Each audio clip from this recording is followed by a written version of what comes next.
Well, we only had 3 days practice. We started Saturday. We're allowed to start on the 15th of October.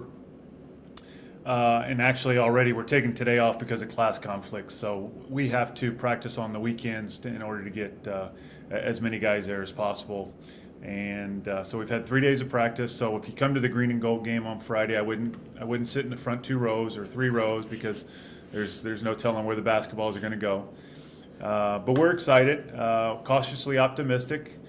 We understand that we have to stay healthy and we have to get contributions from everybody. A couple of the newcomers that are totally new to the program, the only two are Connor Devine, who's a familiar face to people who've been in Alaska for a while.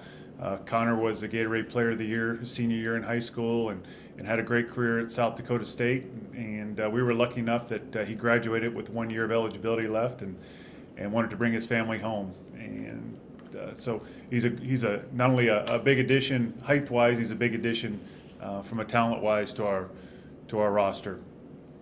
Another guy who's very new to the program is Ashton Pomeran. He's a guard from Shasta College, junior college transfer in Northern California, and we're excited about Ashton as we move forward because he gives us another guy who can really make shots out there. He's a dead-eye shooter. He's a gym rat, and for us to be able to pull him in with limited financial resources, because he is he could be a major contributor for us this year. Two guys who sat on our bench last year didn't play. Another local kid who people will remember, Gus Simmers from Anchorage Christian School, was part of their teams when they were playing for state championships about 4 years ago for Coach Hoffman. Gus redshirted last year and is ready to play. He has 1 year of Division II play under his belt at Malone University, so he's been through the wars of Division II basketball. So, and after practicing with us, we expect him to step in and make good contributions for us. And then the biggest kid that's been sitting out for us is Curtis Ryan, a freshman from Warrnambool, Australia, 6'9", 235, 240 pound, very athletic young man. Trying to temper our expectations with Curtis just because he's battled injuries since he was about 15 years old and has not had a whole lot of game time, but he's a very, very talented basketball player and a very good athlete. Also, he has even though he's 6'9", 235 pounds, he has the highest standing vertical, the no-step vertical on our team at about 34 inches. So with some time, we think Curtis is going to be a really good player for us. We, of course, have our core back from last year. We have our 4 starters who, when they were healthy, started every game they could. That is Deontay Mitchell at the point guard and Spencer Spakar and Suki Wiggs in the backcourt and Corey Hamill at the 4. We also returned Sher Berg, who started the first 4 games for us, but then was injured and got a medical red shirt. So Sher will be back. So we're excited about that.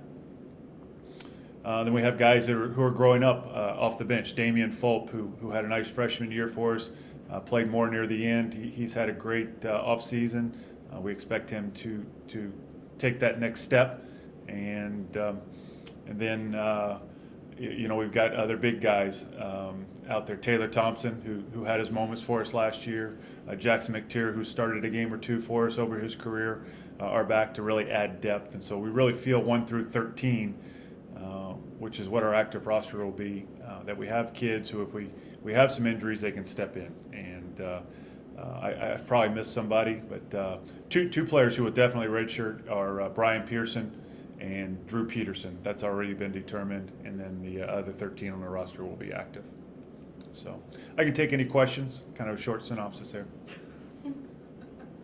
Or a long synopsis. Yeah. No comment, Rusty. So going into front or into the exhibition, limited practice time so far, where do you see the team right now?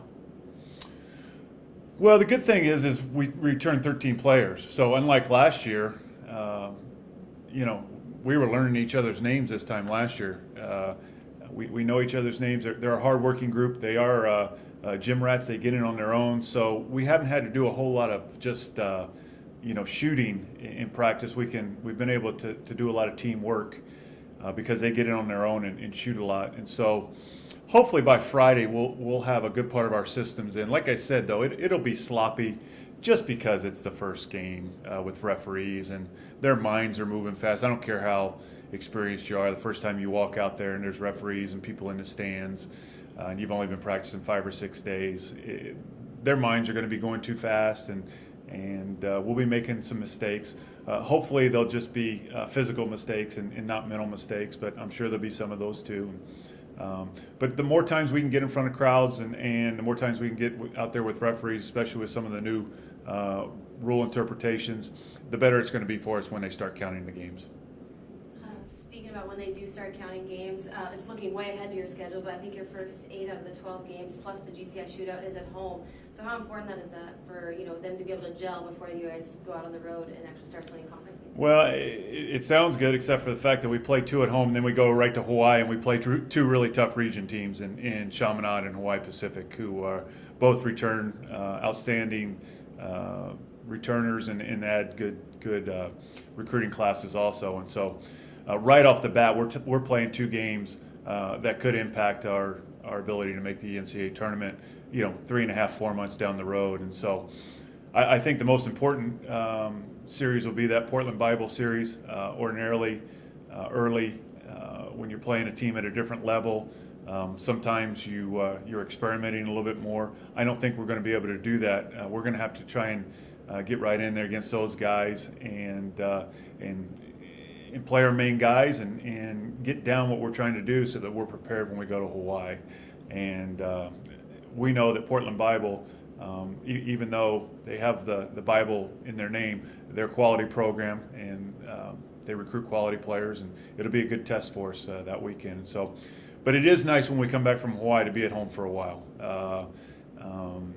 for at least for the rest of the month of November. But then we go right out and we open conference on the road right after we finish the shootout. So it's a challenging first month for us. With us practicing on the weekends and playing each weekend now, we won't have any weekends off as a team for the rest of the basically for the rest of the semester until the week before finals. And so it's going to be a challenging month.